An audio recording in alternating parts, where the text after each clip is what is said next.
I am sitting here watching something unfold that I genuinely cannot believe I am watching in real time. Right now, not theoretically, not in a war game scenario played out by analysts at the Rand Corporation, but right now, the military architecture that has defined global order for 80 years is visibly cracking. The myth that the United States military is invincible, the myth that American protection is absolute, the myth that buying into the American security umbrella means safety. That myth is being dismantled in front of every government on earth, every intelligence agency on earth, and every financial market on earth, and nobody is talking about it correctly. Subscribe to Daily Brief right now if you haven't already, because what I am about to walk you through will fundamentally change how you understand not just this conflict, but every alliance, every treaty, and every security guarantee that underwrites the modern world. Hit the bell. You need to see what is coming next. Let me tell you what we know. In the last 12 days, 12 consecutive days, Iran has conducted successive waves of drone strikes, cruise missile attacks, and unmanned naval vessel operations across multiple fronts simultaneously. Not a single front, not a one-time escalatory spike that then subsided. 12 days, multiple waves per day. And here is the thing that official messaging from Washington keeps glossing over. The frequency is not decreasing. According to the United Kingdom's Maritime Trade Operations Office, the UKMTO, the body that independent commercial shipping relies on for threat assessments in exactly this region, the number of attacks on commercial shipping in the Persian Gulf and around the Strait of Hormuz has actually increased in the last 24 hours, not decreased, increased. And yet the Trump administration continues to tell you that Iranian capabilities have been obliterated, that the mission is succeeding. That Gulf state allies have never been happier. Stop. That is not what the data shows. Rewind to late February. The United States and Israel launch what is described internally as a coordinated campaign targeting Iran's military and nuclear infrastructure. It is massive in scale. Tomahawk cruise missiles, F-35 sorties, strikes not just on Tehran, but across the entire country. Isfahan, Fordow, Natanz, Khandab. The American defense apparatus, leaning on 8 decades of uncontested air dominance, anticipates rapid degradation of Iranian response capability. The core premise is the one that has underpinned American military thinking since Desert Storm: strike hard, strike fast, shock and awe, and watch the adversary's command and control collapse. That premise was wrong. Iran did not collapse. Iran responded within less than 60 minutes. According to open-source intelligence tracking platforms pulling from satellite imagery and maritime data, 17 American military installations across the Middle East received incoming fire in the first hour. Not symbolic fire, not the kind of choreographed face-saving volley that Iran launched after the killing of Qasem Soleimani in January 2020, where Iran effectively telegraphed its strikes in advance so no Americans would be killed. This was different. Bases in Qatar, the UAE, Kuwait, Bahrain, Saudi Arabia, Jordan, and Iraq were all targeted. U.S. personnel were forced to abandon forward operating bases and relocate to hotels, which then became secondary targets themselves, and it has not stopped. Revelation number 1. Pay close attention because this is the piece that restructures everything. The THAAD systems and Patriot batteries that the United States had pre-positioned across the Gulf have struggled. They have not collapsed entirely. They have conducted meaningful interception operations, but they have struggled. And the proof is not in Iranian propaganda. The proof is in American behavior. The United States has begun pulling terminal high-altitude area defense systems, THAAD batteries, out of South Korea and redeploying them to the Middle East. South Korean state media has broadcast footage of these systems being physically loaded onto transport aircraft and shipped away. South Korean lawmakers from across the political spectrum have gone on record expressing alarm. And while this is happening, Kim Jong-un posted photos and videos on North Korean state media of himself overseeing the test launch of strategic cruise missiles from a new 5,000-ton naval destroyer. As reported by Yonhap news agency citing South Korean defense officials, this is the first operational deployment of cruise missile capability from a vessel of that class. The timing, days after the THAAD withdrawal, is deliberate. That is not a coincidence. That is a message. Now let me explain the economic logic of what is happening with the drones, because this is not being reported clearly anywhere. A THAAD interceptor missile costs approximately $37 million per round. A Patriot PAC-3 interceptor costs between $4 and $6 million per round. An Iranian Shahed 136 kamikaze drone costs an estimated $20,000 to $50,000 to manufacture. Iran is almost certainly also deploying decoy drones, inert airframes with no warhead, designed purely to draw interception fire. If a $5 million missile destroys a $30,000 drone, or worse, a dummy drone, that exchange ratio is not sustainable at scale. Not for weeks, not for months, not if Iran is manufacturing these systems at industrial volume with Russian and Chinese supply chain assistance, and the evidence strongly suggests it is. Pause on that. You are not just running down physical inventory.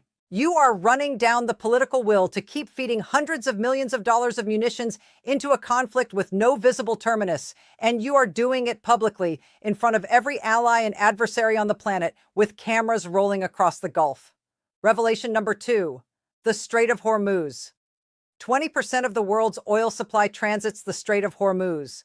That corridor, 33 kilometers wide at its narrowest point, is now effectively a contested battle space. Iranian unmanned surface vessels, armed naval drones operating on the water, have struck commercial shipping. In just the last 24 hours, 3 commercial vessels were hit in and around the strait. One incident involved a ship-to-ship transfer operation off the coast of Iraq. A Malta-flagged vessel, Greek-owned, was alongside a Marshall Islands-flagged vessel during the transfer when an Iranian unmanned surface vehicle struck with enough force to rupture the hulls and release a catastrophic quantity of oil. Independent maritime observers described it as the largest single incident spill in the region in decades. The oil price is still going up. That is the only data point you need to assess whether the market believes Washington's narrative that things are under control. As reported by Bloomberg, Goldman Sachs issued a client advisory within 72 hours of the initial strikes, describing what it called acute upside risk to crude pricing across all planning horizons. The International Energy Agency held an emergency session. The United States and allied nations under the IEA framework have already begun drawing down strategic petroleum reserves at a rate not seen since the Gulf War era. And still, the price is rising. Because the market is pricing in one specific scenario that this does not resolve quickly, that the strait does not reopen on a predictable timeline, that the structural supply disruption is not a short-term shock but a medium-term reality. Iran's military spokesperson has been explicit about the intention. In a statement broadcast on Al Jazeera and confirmed across multiple regional news organizations, not a single liter of oil will pass through the Strait of Hormuz if it benefits the United States, Israel, or their allies. That is operational doctrine announced in public. And the follow-on statement from senior Iranian military officials is more alarming still. If Washington makes what Iran terms a strategic mistake, a second strait will face conditions similar to Hormuz. The strait they mean is the Red Sea. The tool they mean is the Houthis. And the implication, confirmed by geopolitical risk analyst Patricia Marines, whose assessments have been circulated widely in security and financial circles, is that weapons transfers from Iran to Yemen may already be underway to execute exactly that scenario. If you are watching this and thinking this is a Middle Eastern regional conflict with limited global implications, I need you to stop and recalibrate. Press like if this is making sense to you. Leave me a comment. Tell me, did you see this coming? I read every single one. This is Daily Brief, and we cover this not for clicks, but because you deserve to understand what is actually happening in the world. Revelation number 3. And this is the one that nobody is connecting properly. The collapse of the American air defense umbrella over the Gulf is being watched in real time by every Asian security partner the United States has. Taiwan, South Korea, which just watched its THAAD systems get shipped out, Japan, Australia, the Philippines. Every single one of these countries has structured its defense posture around one foundational assumption, that American protection, when tested, is reliable. That assumption is now empirically in question. Geopolitical risk analyst Patricia Marines, whose detailed assessments have been shared extensively in security and financial circles, wrote the following, and I want you to hear this clearly. Up until February 28th, American protection felt absolute. Today, it feels like something else entirely. The collapse of that decades-long myth of absolute security is the deepest and most lasting indirect effect of this war. She is right, and the financial markets agree with her. According to Reuters, Japan's Cabinet Office authorized an emergency review of its defense industrial base within days of the initial conflict developments.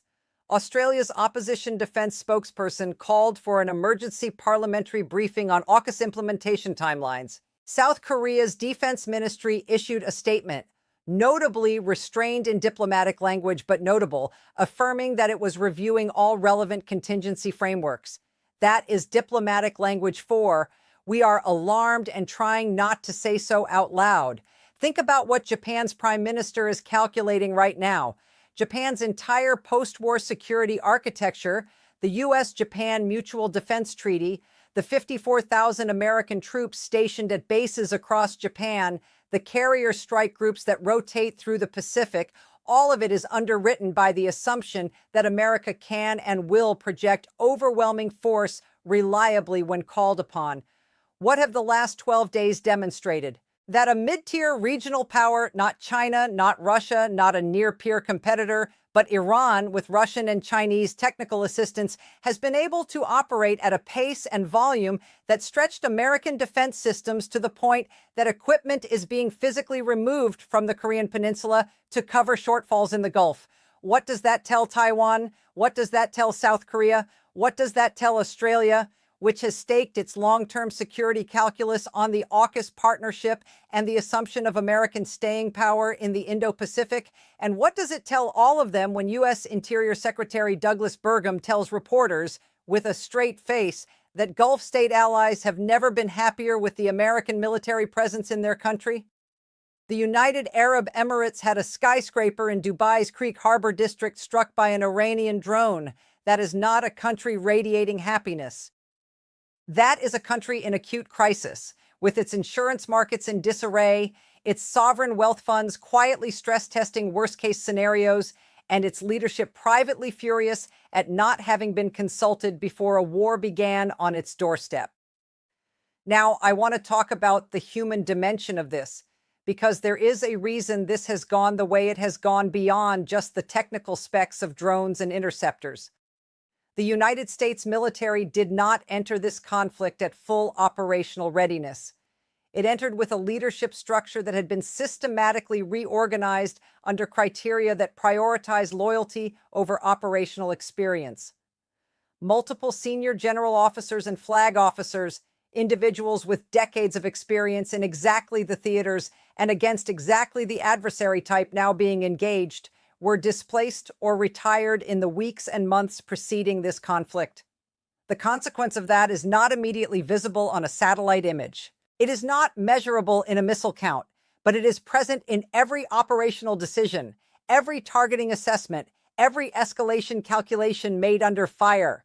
When you are executing a multi-front air and naval campaign against an adversary that has spent a decade hardening its command infrastructure, dispersing its missile production facilities underground, and testing its drone swarm tactics against Saudi and Emirati targets in lower stakes engagements over years, the difference between experienced and inexperienced senior operational leadership is not marginal. It is potentially decisive. Now let me walk you through the diplomatic dimension. Reporting from The Guardian, confirmed by diplomatic sources in both Europe and the Gulf region, indicates that just hours before the United States and Israel launched the initial strikes, Oman had brokered a framework for direct talks, a deal in principle. Special Envoy Steve Witkoff and Jared Kushner had reportedly been in communication through Omani intermediaries. According to sources familiar with those back-channel negotiations, there was a moment where a genuine diplomatic off-ramp was available. And then, that night, the strikes happened. The Gulf state governments, Saudi Arabia, the UAE, Qatar, Bahrain, Kuwait, Oman, were not warned. According to multiple regional outlets, these countries learned about the strikes the same way the rest of the world did, from news reports. They were not consulted.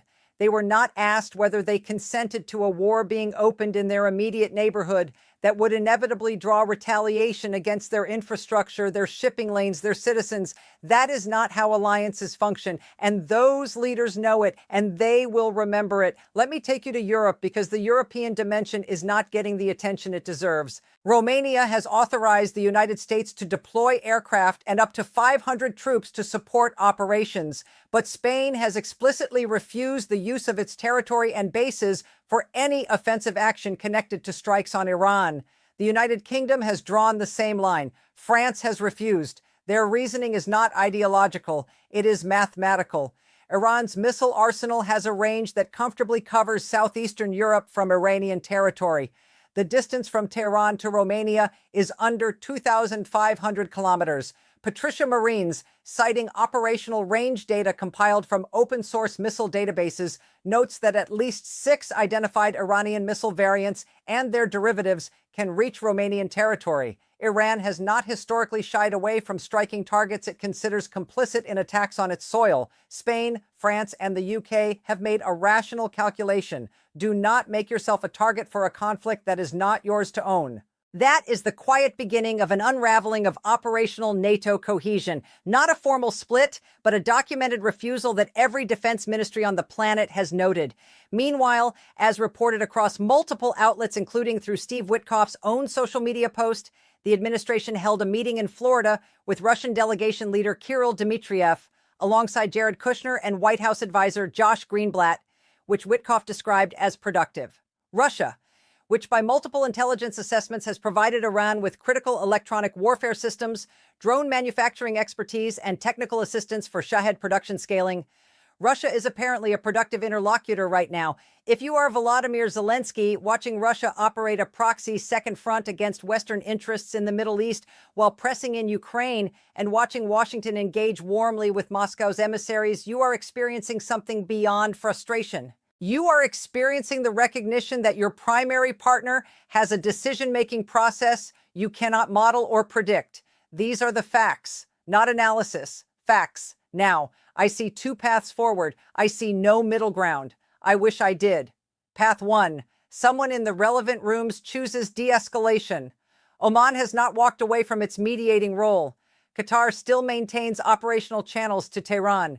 Several European foreign ministers are privately urging a humanitarian pause as a face-saving entry point for both sides. In this scenario, some version of a temporary cessation occurs, partial reopening of the Strait of Hormuz under international monitoring, and a recognition by both Washington and Tehran that the stated objectives cannot be achieved at a cost either side is willing to pay.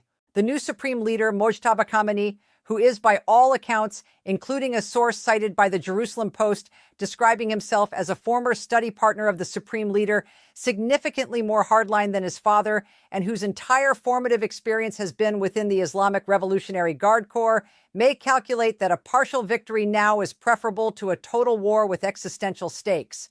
Oil prices stabilize at a higher plateau.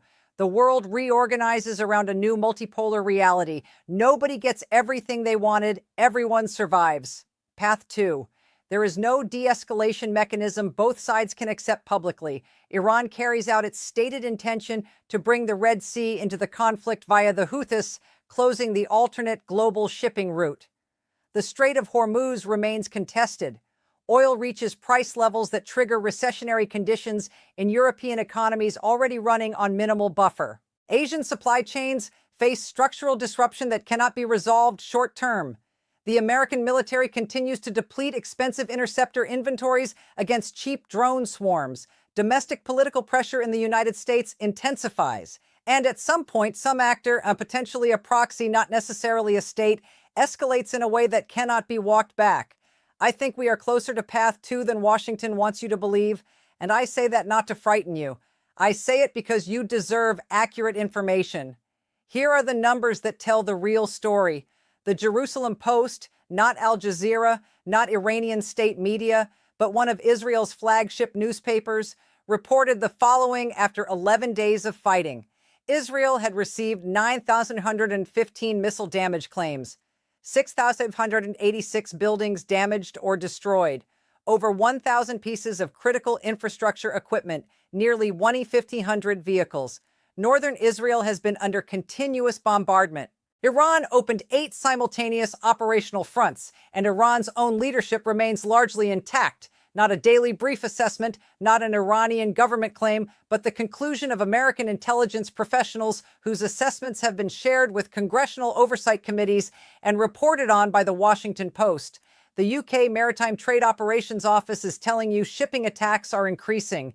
The oil market is telling you stable supply is not expected. 3 ships were struck in the last 24 hours. A skyscraper in Dubai was hit by an Iranian drone. South Korea's THAAD batteries are on transport planes heading to the Gulf. Kim Jong-un is launching cruise missiles from a destroyer and posting the video. NATO allies are publicly refusing to host offensive operations. You are an adult. You can triangulate. Subscribe to Daily Brief. Turn on notifications. We are on this every single day, because this is moving faster than any single news cycle can track, and the implications for your energy costs, for your investment portfolio, for the security architecture that every democratic country on earth depends on are not abstract. They are arriving. Let me close with the questions that define what comes next. Is Mojtaba Khamenei, the new supreme leader of Iran, who spent his entire career inside the Islamic Revolutionary Guard Corps, who watched this war begin while his father lay dying, is he the kind of leader who responds to sustained military pressure by moderating? Or is he the kind of leader who interprets every American strike as confirmation that escalation is the only viable posture?